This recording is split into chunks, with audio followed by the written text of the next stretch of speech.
Hello, this is Dr. Grande. Today's question is, can I offer an analysis of the controversy involving Dhar Mann? Just a reminder, I'm not diagnosing anybody in this video, only speculating about what could be happening in a situation like this. If you enjoyed this video, please like it, subscribe to my channel, and consider supporting me on Patreon. I will put the link to Patreon in the description for this video. First, I'll look at the background of Dhar Mann, move to the timeline of the incident, then offer my analysis. Dhar Mann was born on May 29, 1984, and grew up in the San Francisco Bay Area. His parents owned businesses in Oakland, California. One involved real estate and another taxi cabs. They were quite wealthy. Starting at the age of 19, Dhar Mann had various companies, including a real estate company. Many of his companies failed. Dhar Mann started a company in January of 2010 called We Grow. This business sold hydroponics equipment for growing cannabis. The company closed in 2011. Dhar Mann was accused of running a scheme by his business partner. Lawsuits were filed between them, but the case eventually settled. In 2008 and 2009, Dhar Mann defrauded a beautification program for the city of Oakland. His real estate company had some type of contract with the city. The company was called Man Edge Properties. It was an attempt to be clever because it sounds like the word manage. To be fair, some management was involved. Dhar Mann managed to take grant money from the city of Oakland to pay his contractors and managed to put that money in his pocket. In 2012, Dhar Mann was charged with 13 felony counts of fraud for that activity that occurred in 2008 and 2009. The next year, the state reduced the number of charges to 5 felonies. Dhar Mann pleaded no contest and was sentenced to 5 years of probation. He was ordered to repay over $43,000 to the city. Several years later, Dhar Mann claimed that his convictions were expunged. This is certainly possible considering the expungement laws in California. In 2018, Dhar Mann started his own production company called Dhar Mann Studios, which produced videos that he uploaded on his YouTube channel. His early videos had a motivational theme to them, but over time the content strategy shifted.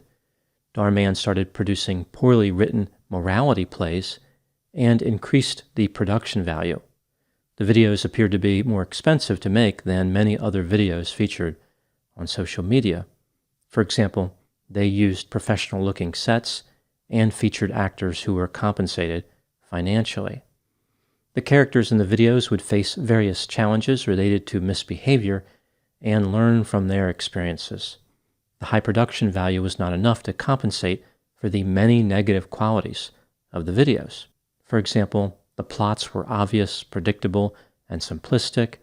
The dialogue was highly detached from the human experience. It was unrealistic, forced, and unnatural. And the narratives were not compelling. The stories were agonizingly boring. The characters who committed offenses always lost, and the victims would experience revenge or vindication in every video. For some reason, which defies rational explanation, Dhar Mann's videos became wildly popular. He managed to attract a very young audience at an impressive rate. At the time making this video, Dhar Mann's channel has almost 18 million subscribers and has been viewed over 10 billion times. That's billion with a B, as in beyond belief. In 2022, Dhar Mann's channel averaged somewhere around 300 million views a month. So in 1 month, his channel was viewed more times than many large channels would be viewed in 5 years. Just to offer some context on how successful Dhar Mann has been, let's compare his performance to a few other well-known YouTube channels. The H3 podcast with Ethan Klein, a channel which showcases the dangers of combining no filter with no talent, is viewed about 20 million times a month. This is about 6.5% of Dhar Mann's views. David Dobrik, a channel which inadvertently showcases how an influencer can destroy their career by repeatedly making avoidable errors in judgment, is viewed about 7 million times a month, just over 2% of the views of Dhar Mann, despite David Dobrik having more subscribers. And Jake Paul, a channel about an influencer who decided to become a boxer because he was not damaging his brain fast enough, receives about 10 million views a month, despite having over 2 million more subscribers. As I mentioned, the plots involved in Dhar Mann's videos always involve some type of perceived bad act and the wrongdoer being exposed and punished. Here are a few of his recent video titles which capture the essence of this nonsensical plot device. Evil nanny kidnaps kid for ransom, waiter won't serve poor-looking man, and evil nun kicks out bad teen. Dhar Mann also likes titles that contain the words shocking and regret, which coincidentally are two emotions that his audience will experience when watching his videos. A few examples of video titles with these words: busy mom puts boss over kids, she lives to regret it. Babysitter loses kid at the park, what happens next is shocking. And mean girls shame retail worker, they live to regret it. I find it interesting that so many video titles include the word shocking, because outside of Dhar Mann's shockingly low level of insight, there's nothing even remotely surprising about any of his videos. They are 100% spoiler-proof. Everyone knows how they're going to end. Now moving to the timeline of the incident. In early 2023, several actors who worked for Dhar Mann Studios started protesting about the way they were being treated. The actors went on strike and set up a picket line in front of the production company. They have made several complaints about Dhar Mann.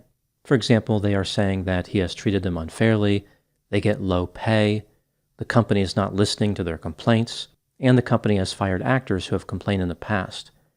The actors claim that they attempted to arrange a meeting with Dhar Mann.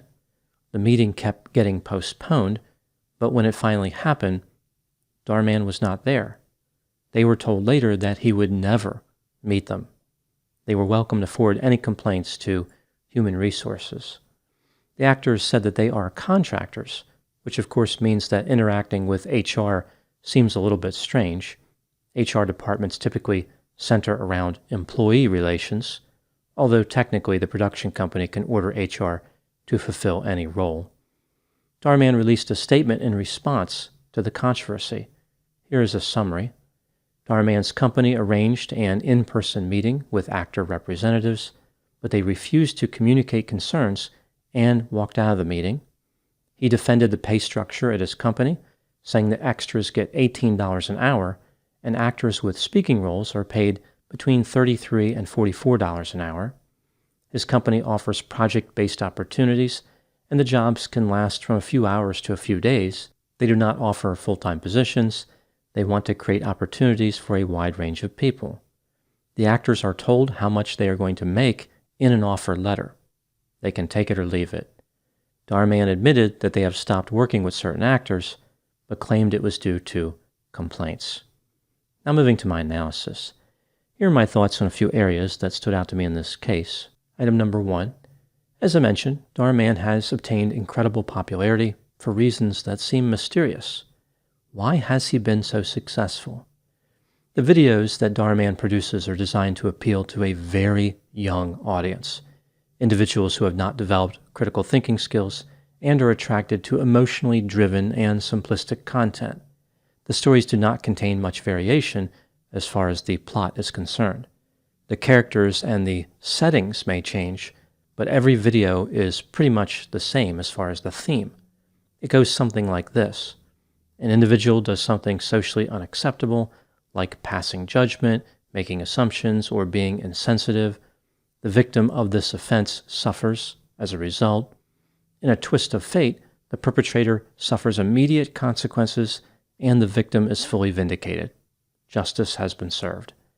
This repetitive and mind-numbing format may be repulsive to many adults, but it has a special appeal to younger audience members. Sort of like the show about Barney the dinosaur. Younger people like to see the same thing over and over, and they like shallow representations of morality. Every situation can be solved quickly and efficiently. The good guys are clearly good, and the bad guys are clearly bad. There is never a mystery, and there are no gray areas. The victim always gets satisfaction. This is a childlike representation of revenge. In addition to the strong appeal to young people, Darman's videos have attracted another group of people who appreciate them for an entirely different reason, which brings me to item number 2. Sometimes video productions are so terrible that they are actually funny. Whenever this happens, a group of people will come together to make fun of the content. This is what happened with Dhar Mann. His sizable popularity has created an equally sizable group of influencers who are dedicated to pointing out the shortcomings of his videos. Essentially, they produce critiques of his videos where they highlight how predictable and ridiculous the content is. This viewing behavior has the unintentional consequence of expanding Dhar Mann's popularity. He's literally becoming popular for creating videos with creepy, disjointed, and revolting dialogue. In this sense, Dhar Mann could be considered a genius. He has managed to build an audience on both sides of his content. The side that is essentially mesmerized by its tedious and repetitive nature, and the side that wants to laugh at those same characteristics. Item number 3, what's going on with the controversy surrounding the actors who worked for Dhar Mann Studios? This is just a theory, my opinion. Dhar Mann has been able to get away with paying his actors on a contract basis due to the law of supply and demand. His pay of $33 to $44 an hour is actually about right for the types of videos his company is making. If the actors quit, Dhar Mann can replace them in a second. A few of the actors do a good job in his videos, but many of them struggle as far as talent. His company tends to attract actors with minimal talent and those desperate to be in the entertainment industry. There are a few good actors who work for Dhar Mann Studios, but even these actors run into difficulties when filming the videos. I think part of the problem is that the dialogue is so terribly written, it's hard for the actors to connect with something that nonsensical and detached from what humans would actually do in similar situations. Dhar Mann's content drags everyone down. It can make a good actor look bad. I don't think that Dhar Mann has much to worry about as far as finding new actors, but a larger problem would be his image, which brings me to item number 4. Dhar Mann has spent years promoting a basic and definitive view of solving ethical situations. Under the theory promoted in his videos, injustices can be directly confronted and the solution will be rapid, complete, and satisfying. This is simply not how real life works. Now, with this actor controversy, Dhar Mann's ludicrous conceptualization has turned on him. He is now the villain in this story, at least according to a few of his actors. I find this particularly interesting because, in a way, the actors are proving that Dhar Mann's understanding of the world is deeply flawed. If he has done something wrong, he will not be held accountable, he will not be exposed, and he will not experience justice. Dhar Mann will get away with it, and thereby prove that his central message is nonsensical. His theory about justice cannot be applied to the real world. It is inaccurate and misleading. If this whole situation was made into a video, Dhar Mann probably would have worded it something like, "Evil video producer is unfair to actors. He instantly regrets it." In reality, a better title would be, "Video producer with no empathy is unfair to actors," and nothing happens after this. Item number 5. It was just a matter of time before somebody as sanctimonious as Dhar Mann ran into a major public image problem. Therefore, his situation is not surprising. What is unexpected, however, is his reaction. Dhar Mann could have simply met with his actors and probably avoided this entire incident, but he did not have the required common sense and empathy to do that. This is one of the problems with not having any insight. Dhar Mann is not able to see himself as others see him. This lack of insight may help him to create the immature content that led to his success, but it will not help him to maintain a good public image. Dhar Mann has risked his financial future and what's left of his reputation to avoid speaking to a few actors. The meeting probably would have taken no more than a few hours. Dhar Mann has disproven his own understanding of the world. In a sense, he has left the world with a video title that encompasses his contribution to society. Overrated video producer convinces large audience to adopt an unrealistic view of morality. They eventually regret it. Those are my thoughts on the controversy surrounding Dhar Mann. Please put any opinions and thoughts in the comment section. They always generate an interesting dialogue. As always, I hope you found my analysis of this topic to be informative. Thanks for watching.